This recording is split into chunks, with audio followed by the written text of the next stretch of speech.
Hey everyone, my name is Rooster, and welcome back to Mechabellum.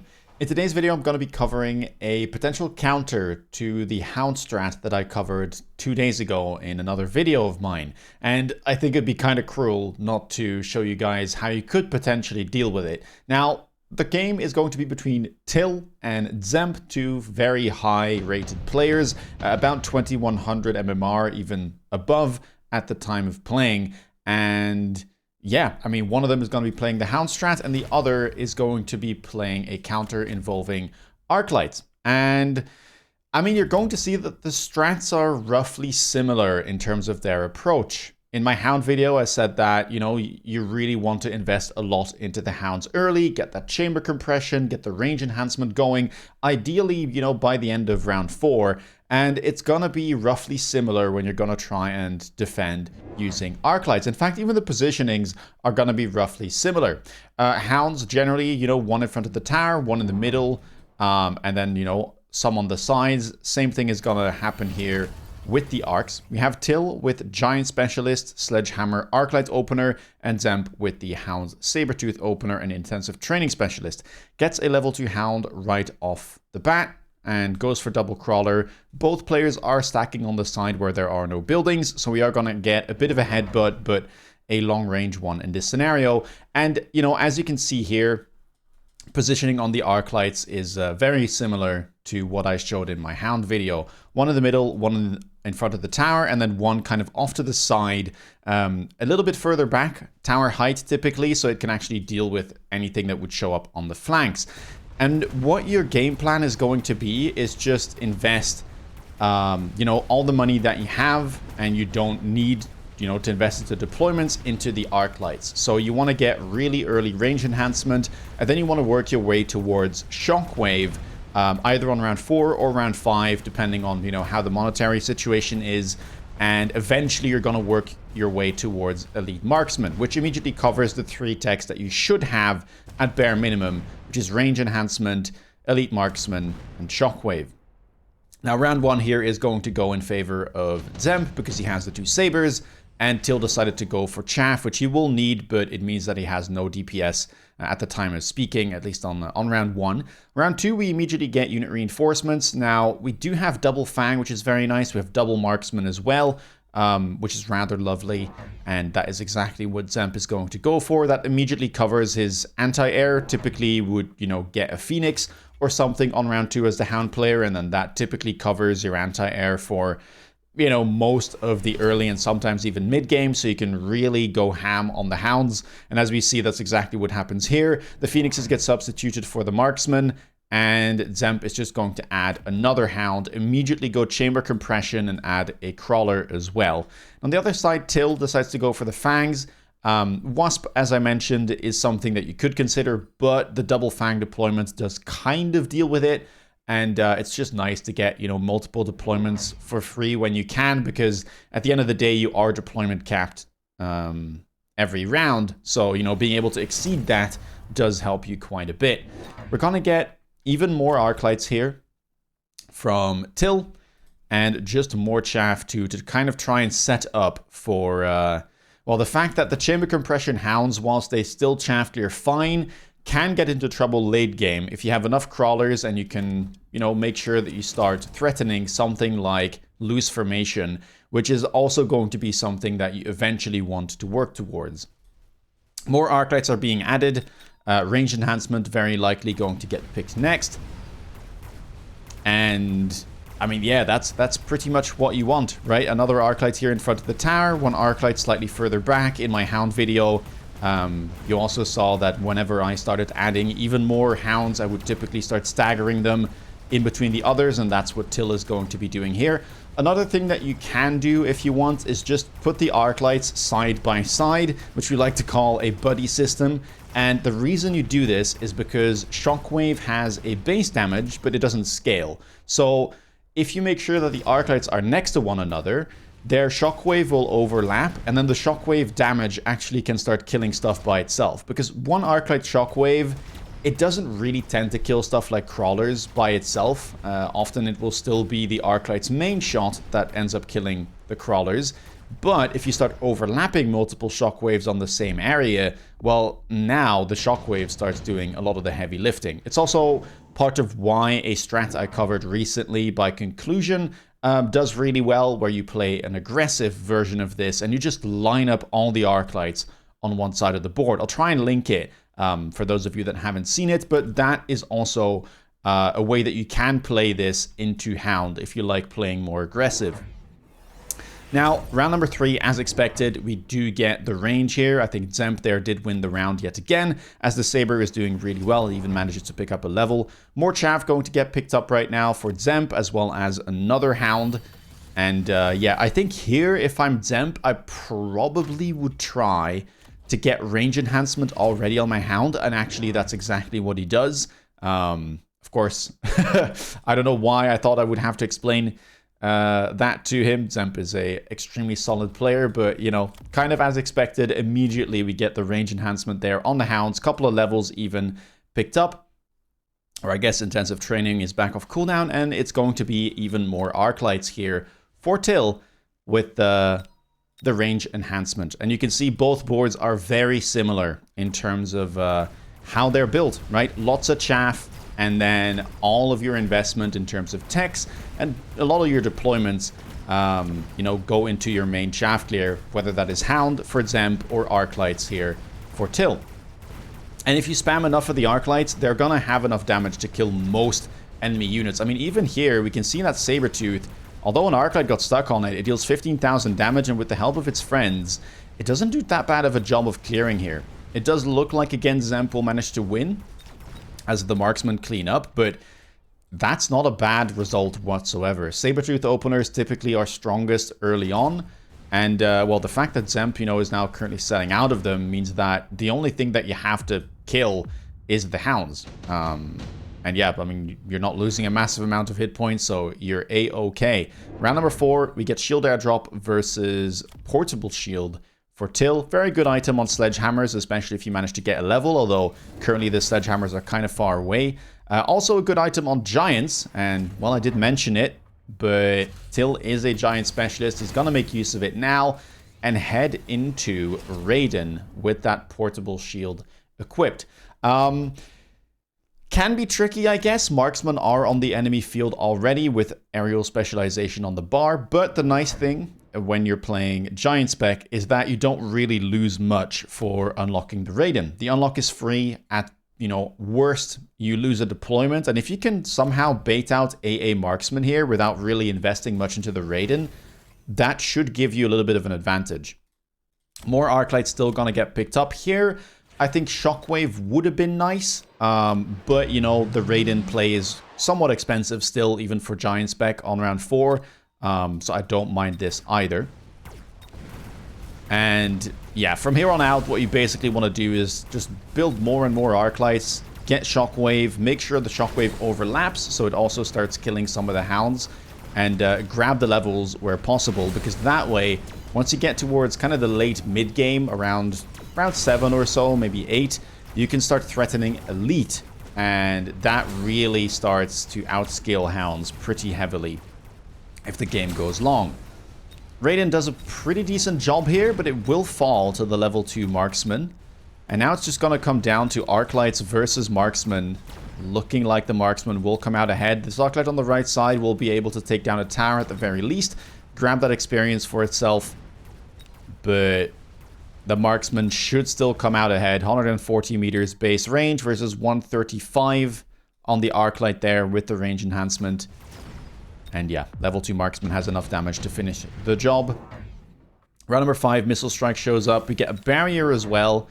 Not a bad item at all. In fact, very, very good item. One of the best in the game if you're playing Giants, but it's hard to fit a Giant on the board here, and of course you can't put it on air units. So Missile Strike, just the safest move. And honestly, very nice against the Hounds. It's going to be hard for Zemp to shield everything here, and just taking out a Hound and a Crawler is extremely valuable, especially if the Hound is leveled. That is great. Do keep in mind that level 3 Hounds have 3,000 hit points after defense 1, so don't try and missile them with a Missile Strike, because that will not kill. You can, of course, still try to missile them with a normal one, which is a play that with this type of setup is somewhat common, just to try and, you know, get rid of one of these crucial deployments. Another Raiden gets picked up with a level from the intensive training. And that is pretty much gonna be it. Another Arclight. You can really see that, you know, every round here, Till has basically been trying to either add more chaff, just add one more Arclight, and it adds up over time to the point where you basically have the same number of Arclights as number of hounds on the enemy field. Once again, I will say Shockwave here, I think, would have been better just to kind of get going. But level 2 Raiden is definitely a scary thing to deal with. And it will help out against this level 2 Sabertooth on the left side. Right side does collapse, sadly. Not enough chaff there, not enough leveled Arclights to be able to deal with all of the hounds. And that is generally where that hound, you know, comp pressure comes from. Just the fact that it is so extremely wide of a setup with so many deployments that often in the early game, and especially the mid game, the comp hits its power spike and you start losing from a whole bunch of different sides. So Zemp here doing a good job so far. At this point, what you would like as the Hound player is make sure that you go for those deep flanks, those cast flanks, Sledgehammer, Crawler. Make sure you pull all of this towards the back and, you know, with temp speed, try and move in as fast as possible. AA Marksman is going to get picked. Additional deployment here, I imagine, got picked up for both players on round 6. Just a very powerful card to pick, and honestly, I do imagine the game will still go on for a little bit. Both players rather healthy. And even though Zemp is ahead, as long as he's not playing Giants, he probably won't be dealing a lot of player damage even when winning rounds. More and more Crawlers get picked up. I mean, that is just kind of what happens with these type of additional deployment games. And in general, it really is a meta where 100 cost units, especially 100 cost chaff clear, like Arclight and Hound, are extremely popular. And yeah, Crawlers are still a staple with, you know, Subterranean Blitz being extremely good with double defense enhancement, and even Loose Formation after, you know, its cost got reduced a while back is a very, very clickable tech, and especially against Hound is something that you want to go for. Against Shockwave Arclight, you do not want to go Shockwave or Loose Formation, by the way. You want to go Subterranean Blitz, double defense enhancement. And speaking of which, Zemp has found the money here to go for that. Now, as I mentioned, I think on round 6, nothing much changed. I think it was just another marksman or something that got added, or just a bunch of crawlers for Zemp. I think here he would have liked to go for maybe some of those deep flanks and then try to threaten the towers. But we'll have to see how that goes. AA Marksman is, of course, a very nice pickup, and that will do a great job against these unteched Raidens. Right side tower, once again, will fall. And it should be a round victory for Zemp. But as I mentioned, no Giants. So it's chip damage until will still be above 2.2k, which is no cause for concern just yet. Round number 7, we get unit reinforcements. Vortex gets picked up for Zemp. These units are really powerful from a unit drop. I like picking them up myself. They're often free as a unit drop, and it's just such a tanky unit with very cheap tank techs as well. That field maintenance, as well as emergency armor, which Zemp is not running here, but goes for field maintenance, which has about the same effect. And all the way back in the flanks, extremely annoying to deal with, especially when you have emergency armor. It's just a pain. It really is. The best way to deal with it in that case is EMP Wasp or something along those lines, which probably is the best way to deal with this as well, with the field maintenance. But yeah, if you don't EMP it, then especially with that emergency tech, it just goes untargetable. Everything, you know, keeps moving forward again, and then it becomes visible once more, and you get a second pull, which is very, very brutal. Ranged Mustang picked up here for Zemp, as he probably expects that something like Wasp will come out at some point against the Marksman or Loose Formation Crawler. As I mentioned, it is a staple against the Hound comp. And the best way to deal with that is to go Mustang with range into culling rounds. And we're going to get Subterranean Blitz on the other side after double defense enhancement has already been picked up. Lone on round 7 for Till. No Lone right now for Zemp, only temp speed, temp range has been picked up for Till.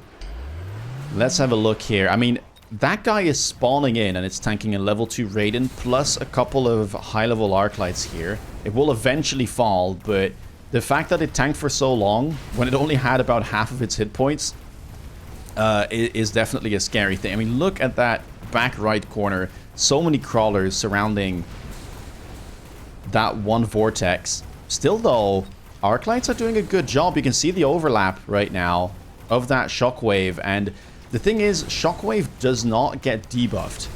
The damage is still the same, whether or not a tower has been taken or not. So that also helps out quite a lot. And it means that on this side of the board, even though there was that tower going down, the Arclights still end up ahead.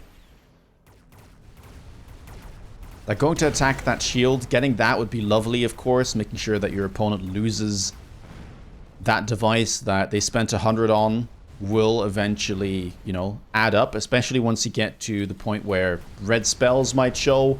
If your opponent didn't get to keep a shield, well, now they have to repurchase it, and that gives you slight economic leads. A round win for Till, despite the tower debuff there.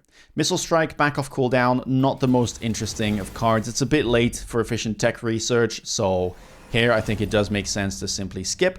Mass-produced Wraith is something that I maybe would like to show later, or at least a Wraith, because that is another counter to this strat you could try and go for.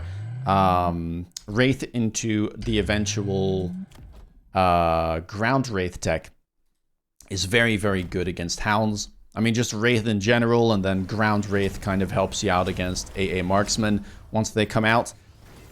But for now, we're going to just focus on the Arclights. And as I said, round 7, round 8, you want to try and get into Elite Marksman on the Arclights. Triple tech, and here we go. Lots of the Arclights now are level 3 or at least level 2. And that means that that bonus range, the bonus damage on, you know, the base shot is definitely going to help. Wasps are going to get purchased here for Till. Doesn't quite have the money to go for EMP, but maybe can sell something. The Stormcallers did a pretty okay job, although this one, I guess, could potentially be sold. I think it would be nice to grab that if possible, because, yeah, shutting down the tankiness would, well, tremendously help with the speed of taking down that flank. And yeah, Stormcaller here will be sold. Another Crawler picked up. And Oil instead, so no EMP right now on the Wasps. We'll have to see how long it takes to take down those Vortexes. Missile Strike all the way in the back. 2 more Mustangs picked up here for Zemp. Would have perhaps liked to see culling rounds. Mustang is good into loose formation anyway, but culling rounds really does help a lot in terms of the Shaftier speed. Oil there doing a fantastic job, by the way, slowing down all the crawlers. Everything overlaps. The Shockwave taking down even subterranean blitz crawlers right now. And with the crawlers all being dead, now the right side will have to deal with these Arclights. Although the tower is still exposed and only one Hound needs to shoot at it with the chamber compression. Tower debuff going through, but once again, Shockwave unaffected by the debuff. And does manage to take down all of the squishy units. Arclight now, will it be able to take down that Marksman? I'm not entirely sure. Looks like it will, or at least the Stormcallers make sure. And incredibly close round, yet again. Which is something that you don't mind too much, I think, if you're Till. The rounds are getting closer and closer. In fact, this very well could be a win, as your Arclights get more levels, and with Elite being on the bar, you know, that is in your favor. EMP now being picked up on the Wasps. Of course, every single level on Arclight now wants to be taken, because you do have that scaling tech equipped. Levels as well for Zemp, levels on the Mustangs. Still really would like to see culling rounds. And here Zemp just, yeah, feels like he needs something to tank. Decides to go for Rhino. Now, I'm not entirely sure here if this is enough. If they came from a unit drop and they were level 3 or level 4, I think I wouldn't mind too much. But at this stage, even with double defense enhancement, level 2 Rhinos might not be enough to be able to withstand all the Arclights, and especially the Raidens. They haven't been the most influential, but, you know, they're still dishing out good amounts of damage here, even while unteched. And that could prove to be a bit of a problem. Although it is Quad Rhino right now, with armor enhancement as well as photon coating. Right side tower, level 3 though. Till noticing that that tower has been falling a lot, so finally finds the resources to be able to fortify that. More crawlers being picked up, more Arclights. Not much else really. Double attack enhancement has been picked here for Till. Double attack and of course the defense from earlier available for Zemp. It will be the triple Rhino now with another crawler being added. So no quad Rhino, just the triple. I think Sabertooth here could probably be sold as well. I doubt it's doing very much. Might just be better to turn that into a Rhino if this is the play that we want to go for. But let's have a look at how these Rhinos will perform. Doing okay right now, getting chunked though by the Raidens, and the Arclight damage is really not that bad. Rhino's falling, right side is only Arclights, but enough here to be able to just take that down. And of course the Shockwave still, you know, make sure that it kills the crawlers that are surrounding that Rhino, which is being shot at. So it doesn't really seem like the chaff clearing aspect here really suffered. And in fact, Till wins rather convincingly after a round where Zemp really would have liked to get a win, because that, you know, is a tempo-based play. The Rhinos shouldn't get, you know, stronger here as the rounds go on, because now Till knows about their existence. In fact, we get a unit reinforcement involving steel balls, which I guess will make this even worse for Zemp. Triple steel ball, blue ones at that, picked up. And we are going to get kinetic charge on them to try and match the Rhinos. Now, I will say, I think that, you know, already last round, even without the steel balls, the Arclights and the Raidens didn't really seem to struggle too much with the Rhinos. But, you know, this is maybe a little bit rubbing salt in the wound. Again, I don't think it is something Till really needed. And, I mean, even if they didn't show up, Till could have just sold whatever was most expensive, even, you know, taken Scorpion or whatever, and just build them themselves, as they do have the additional deployment slot. Abyss gets briefly considered. Zemp took the Overlord and sold it for the cash. And what is going to be the play here? Temp range, temp speed, armor enhancement on the Hounds. Now, armor is a bit of a counter to the Shockwave element of the Arclights, so not a bad thing to click, especially for 650. It gives a good amount of bonus HP, and yeah, blocking the Shockwave is not a bad idea at all when you have this many units invested in. But of course, it doesn't help at all against the main shot of the Arclight, which at level 4 with Elite Marksman hurts quite a bit still. We're gonna get Shielded Wasps coming out now for Zemp, trying to make sure that the Raidens can't lock onto them. The Arclights, of course, though, cannot shoot up, so they will still end up locking on to the Rhinos. Same thing for the Steel Balls in this case. Looks like the Rhinos will just end up dying very, very rapidly. And this is not looking too great. The Mustangs are also clumping around the Hounds, and then the Shockwave ends up hitting them. Right side slowly getting whittled down, left side already losing, and this is looking worse and worse now for Zemp as both of the Raidens manage to survive. The Marksmen don't even lock onto them. And that is very nearly going to be lethal as we head into round number 11. Till's still at 2,200, and Zemp just hasn't been able to get these really big round wins in to close out the game. And now, yeah, you're dealing with, I don't even know how many Arclights, but a lot of them with the triple tech, with the levels to boot. Going to be extremely difficult here to come back. We have spells as well. Orbital Bombardment shows up. You know, as the saying goes, see a spell, pick a spell, at least at this late into the game. You can't really afford to skip it. And, well, especially into Zemp's board here, it looks especially brutal as we have Wasps to hit, we have Crawlers to hit, we have Mustangs to hit as well. Missile Strike, back off cooldown. You just don't have the money here to put shields everywhere, so you just kind of have to accept the fact that you're probably going to lose a Mustang as well at round start to that missile, because yeah, otherwise you have to shield here, you have to put 4 more shields back there. It is just way too much resources. Raidens are now level 3, one of them essentially level 6 with the portable shield in terms of hit points. And Till not even deciding to go for a Wasp counter here, because yeah, the Storm kind of solves that, and honestly the Wasps weren't that big of a problem last round. Just gonna be more chaff, I believe. Arclights going to get picked up. And there are simply so many right now. I mean, I can kind of try and scan. We have 4, we have 8, we have 12, 16 Arclights, I believe, on the board right now.